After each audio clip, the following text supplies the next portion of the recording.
It seems that every time I go and visit my dear old father and etc. up north that I come home with a vacuum cleaner, and this is no exception. As you can see, it was free, and I think we found it, chucked it in the car and then gave it to me because obviously everybody knows that I like vacuum cleaners. This is a Vytronix cordless machine. All I know is that that is it. I also know that it works because it has some charge.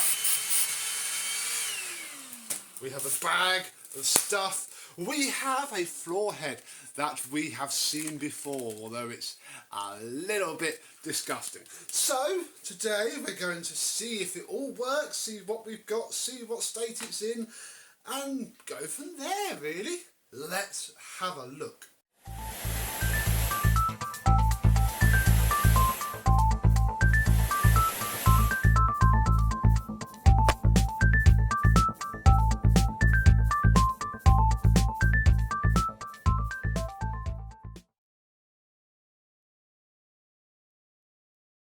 Yes, hello, my vacuum cleaner chums. How are you today? Yes, we have a Vytronix stick vacuum cleaner. Probably a very cheap one. I mean, we're used to cheap cordless vacuum cleaners on this channel, and this one is no exception. It's quite heavy, it's quite bulky, but again, it's going to be very, very cheap. We have ourselves some weird writing on there. That is the battery indicator. If I turn it on, it goes green, and that is that. And I think it's actually part of the battery, because looking underneath, we push this button, we can take out this removable battery pack with the DC jack on it, and actually realise that everything about this is part of the battery, which works reasonably well. I'll be honest, it's a 48 volt job, only used with charger blah blah blah blah blah. Well, let's hope we have charger blah blah blah blah blah right there. We'll click that back in. That's a fairly reasonable design. Obviously we know it works. Take this off, and yeah, it works even without the pin on. So there we go, 2-speed. There is the ratings plate, model NC, stop reflecting, NC22 120 watts for the power. And it's actually pretty clean. Somebody's obviously gone to the effort of cleaning this up, ready to be put out for free. We have ourselves, I say taking the effort to clean it, that stinks. So I will reserve judgment. But yeah, we have ourselves a shroud. I don't know if it comes off at all. I don't think it does. I think you have to remove all the screws, which is a little bit odd because it looks like this shroud comes off. It must come off. Something must come off. I can see bits and bobs, but I don't think it does. So it's been emptied. Hasn't been cleaned. It has been emptied. So we might have to do a little bit of work there, but we'll pop that back in. We'll put that back in for now before it goes in the washing machine and becomes very, very clean. Pop this back in, pop that back on, and yeah, we have ourselves the main unit. Shows how much I've actually looked at this, because I've not really opened this bag. Let's open this bag where we find ourselves a dusting brush, which looks identical to the one that I have with my Beldray roller cordless. Probably comes from the same factory. Sounds like it does anyway. And then we have ourselves a charging brick, which, I mean, we can check if it's model number blah blah blah blah blah, because it's there. What have we got? 26005 OBS.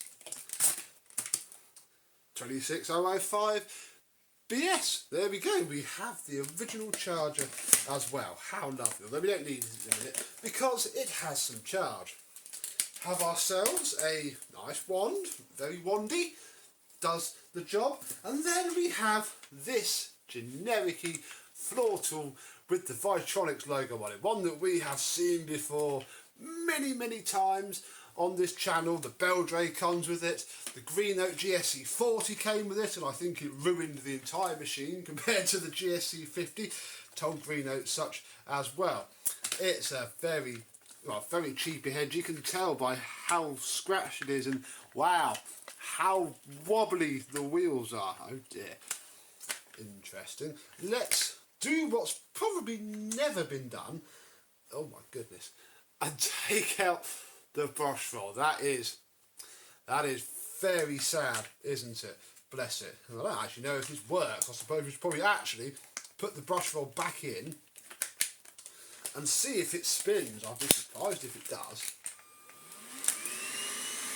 No.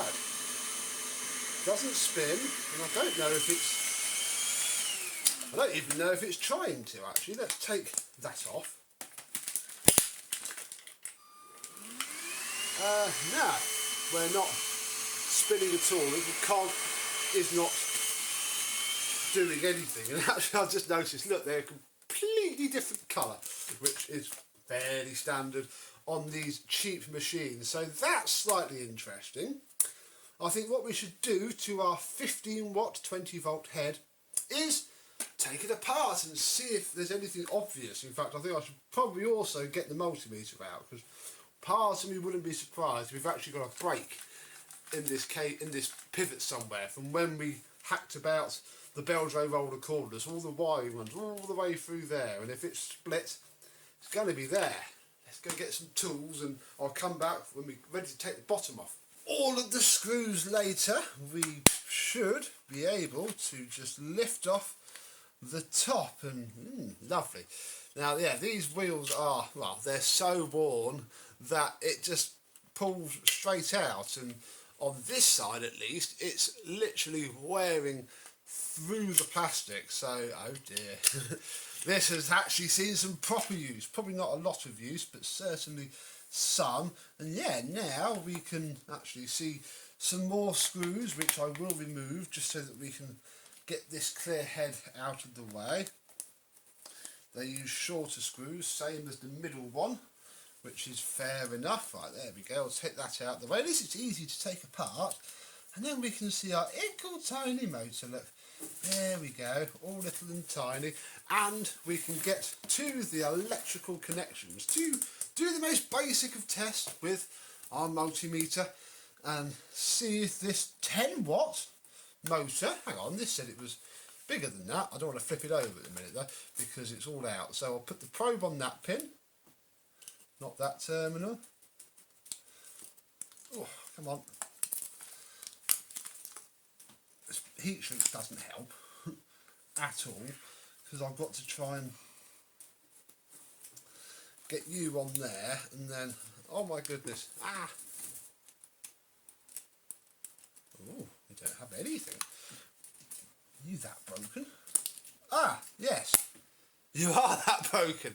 Well, we don't need the multimeter to work out that we may have a small break in our cable. Oh dear, oh dear. Oh, let's take the, oh look, a carpet. How lovely. So I think the problem is definitely on that pivot point, as I assumed it might be, because normally it is. Like I say, we've had a few of these now, and I've had a few of them apart, and yeah, the wires are completely snapped off at that pivot point there, which is marvellous, really.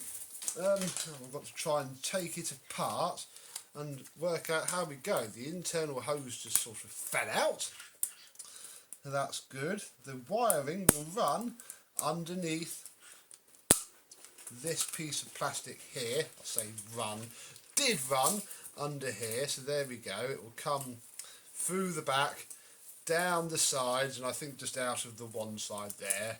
And with that off, we should be able to actually break apart this hinge by taking out these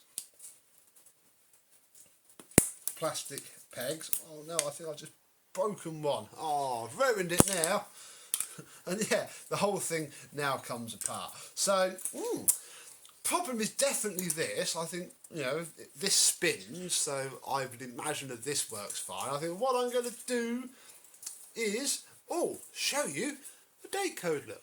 2019, 13th of August 2019. It's the 8th of August 2022 at the time of filming this, so this hasn't even lasted 3 years of admittedly incredibly big use for it. I mean, look at the state of that. That's what soft plastic looks like, folks. Lovely. Let me go and get me soldering iron out. I'm actually going to put this back together up to the point that the wires poke out of here. We shall put the wires back together. Sorry, I keep finding things. We're not supposed to be cleaning this up yet. We've got to see if it works. We'll get this back together, and in theory we should have some amazing power at our floor head.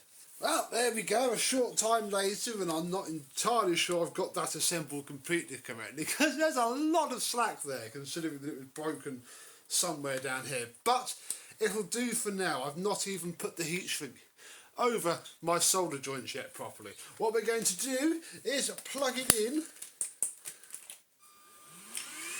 and behold, as it still doesn't work. Oh, why is it not working? Ah, that might not help. No. Still nothing. That's rather odd, considering that's now electrically connected. I guess we best have another look at the motor then. I'd best go heat the soldering iron back up, because look, I found another broken terminal, which may or may not have been my fault trying to stick it around there. Whoops! Well, I think that's now attached back to it, and you know what, I think we're just going to plug this in as it is. Oh. Aha! She spins, so I've no idea what the heck happened to this poor head. Probably just normal use, really, and I think I might have just snapped that off doing what I did. I pulled a bit of the slack down now, so I should be able to get this back together without breaking off a connector to the motor. And with it looking more like the terrible piece of junk that it actually is, we're nearly ready to give it a go. But I can't leave this like this. It won't be doing it any favours at all, even though it doesn't really have much favours left to give. But yeah, we shall get the worst of the hair off of this brush roll, so at least it'll do the best it can, which isn't much. But yeah, there's no excuse for having them like this. Get this on. Yeah. That helps. No, it doesn't. Oh, it's all. Problem is, it's all underneath this end cap here. It's all just there, really. And I don't want to spend loads of time doing this. Oh wait, is that it? I think that's it. Oh, that's good then. So that's that. Then we can run the knife down. Oh, I think that's probably. We'll do the ends. Cut all this thread, take it out, and just make it run a bit better, really. I'll come back when I've defluffed it. And hopefully now we are at a stage where we can fire this powerhouse of a vacuum cleaner up and clean up its own mess. I'm assuming that the brush roll turns. I haven't actually checked it. Yeah! Oh, mind your fingers! Ah! Oh, yeah. You don't need to worry about minding your fingers. Let's... high power. It is sort of doing it. Problem is there's no suction coming out of the poor thing at all, because the filter is just minging. So that doesn't really help. But it spins. I mean, let's try it on the red rug. Ready? Whoa, that's literally the head doing that. I could turn it off, look, and make the same track mark. Yeah. Bless it. It is a cheap thing. But it's a cheap thing that now physically and mechanically works. I think I am going to do a bit of a silly, and I am going to refurbish this, get it working well once more, and we'll see what it's like, because yeah, there's no suction, barely any suction coming from it, certainly not 100 watts, and I think that filter is the prime suspect. So, with our little stash of stuff, I'm going to call it here and come back to you when it is all nice and working properly as it ever will do in a future video. So tell me down below, have you ever had one of these monstrosities? How much would they have been? I've got, you know, B&M Home Bargains $49.99 in my head. Am I close or not? Who knows? But until the next time, I and this Vytronix stick vacuum cleaner, there it is, look, we'll see you soon. Bye bye.